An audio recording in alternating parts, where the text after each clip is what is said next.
So, Disney is going all in on artificial intelligence, but there's a catch. It's a huge one. See, they're embracing one AI giant with open arms, while at the same time threatening to sue another. So, what is going on behind the castle walls? Is this some brilliant new strategy, or is it just a little hypocritical? Let's get into it.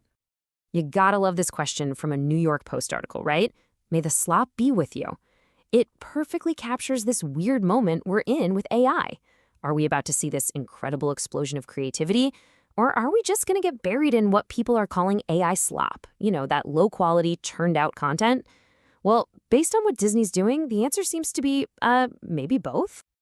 Okay, so first up, let's talk about the Disney that is totally 100% on board with AI.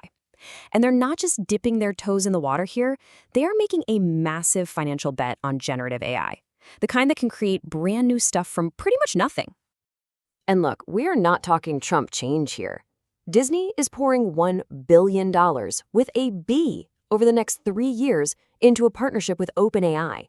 You know, the folks who made ChatGPT and that mind-blowing video tool, Sora? This isn't some experiment. This is a full-blown strategic move to weave AI right into the Disney experience itself. So what exactly does $1 billion buy you? Well, it buys access, a whole lot of it. This deal means that people using OpenAI's Sora app can create their own short videos with a library of over 200 of the most famous characters ever. We're talking Marvel, Star Wars, Pixar, the whole shebang. Your creative sandbox is about to get way, way bigger.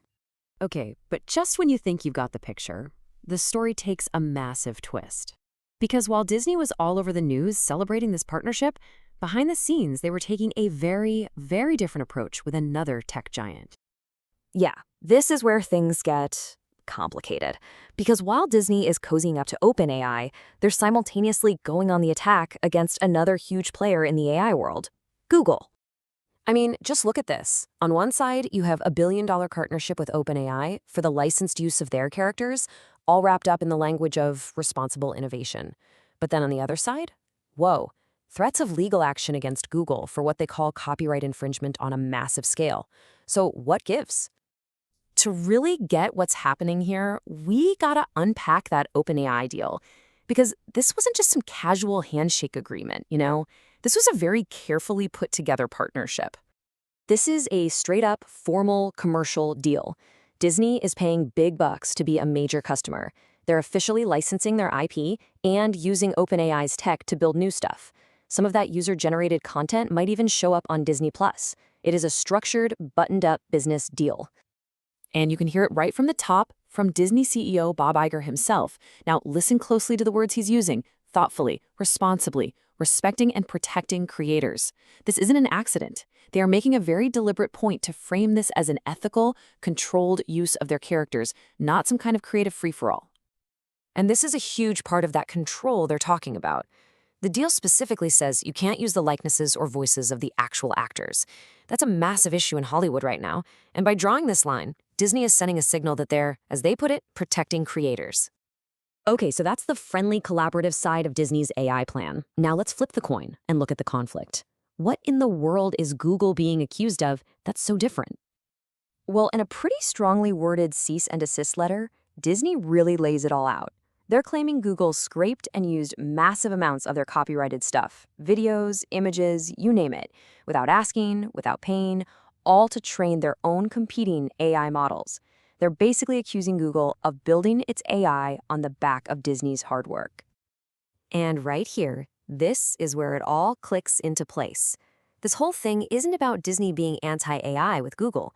No, they're anti-unlicensed AI. See, with OpenAI, they have a paid contract, clear rules, a partnership. With Google, they claim their work was just taken.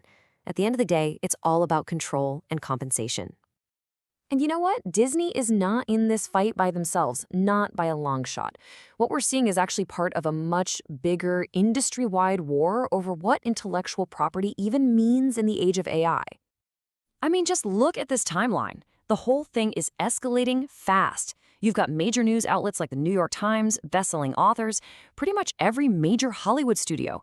They are all lining up and taking a stand against AI developers. These aren't just one-off lawsuits. This is a huge legal and ethical battle over the future of creativity.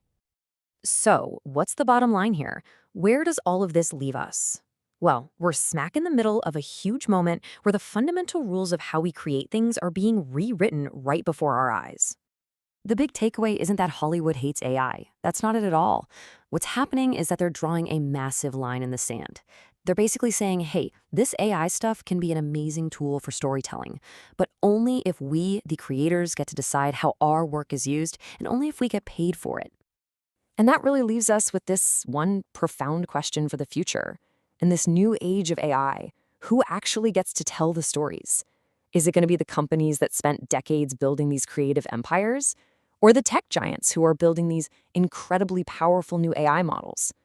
Or maybe it's just regular people like you and me, who suddenly have the tools to create literally anything we can imagine.